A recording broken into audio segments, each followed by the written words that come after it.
Trending at usap-usapan ngayon kung bakit mag-isang umattend ang aktor na si Sian Lim sa GMA Gala Night 2023. Kilala naman natin na inaabangan ng mga fans si Kim Chiu na kasintahan ni Sian Lim.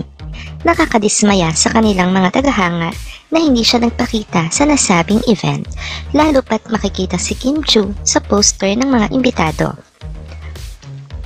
Nagkaroon tuloy ng mga espekulasyon na baka may tampuhan ng dalawang ito kaya't hindi nakarating si Kim.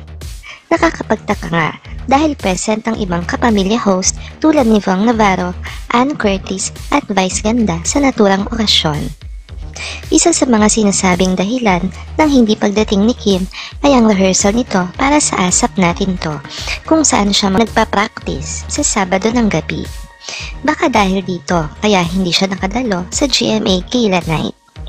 Sa ngayon, hindi pa malinaw ang tunay na dahilan kung bakit mag-isang umattend si Sian Lim sa GMA Gala Night 2023. Ngunit sana ay maayos agad ang mga issue at masilayan pa rin natin ang kanilang masayang samahan sa hinaharap.